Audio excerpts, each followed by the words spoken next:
और जिला इंतजामिया के तमाम तर दावों के बावजूद उत्तर प्रदेश में जरूरत के मुताबिक ऑक्सीजन सप्लाई को यकीनी नहीं बनाया जा सका है। इसी वजह से अमवात का सिलसिला है कि थमने का नाम नहीं ले रहा। ताजा मामला मेरठ के न्यूटिमा अस्पताल का है, जहां ऑक्सीजन की कमी के सबब देर रात तक कोविड वार्ड में जेर इलाज 5 मरीजों ने दम तोड़ दिया।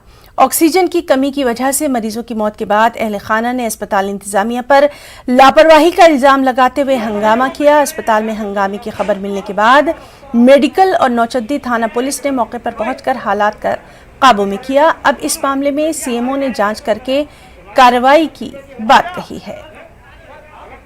मरीज कुछ बहुत सिक थे, मतलब जिनका HRCT स्कोर बहुत ज़्यादा था, कोमॉर्बिड कंडीशंस थी, डायबिटीज़, हाइपरटेंशन, किडनी की प्रॉब्लम, उस तरह की। बाकी विस्तृत जांच होगी तब बता पाएंगे कि एक्चुअल जो आदमी मरा है कोविड निमोनिया तो था ही सबको, जितने लोग हैं।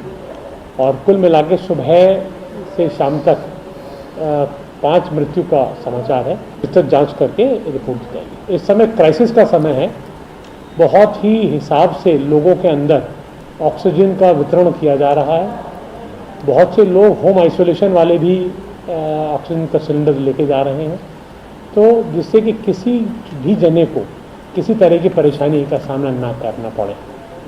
शासन प्रशासन ऑक्सीजन की सप्लाई को सुचारू रूप से चलाने में जी तोड़ मेहनत कर रहा है, लगातार दिन रात लगा। वक्त एक ब्रेक का।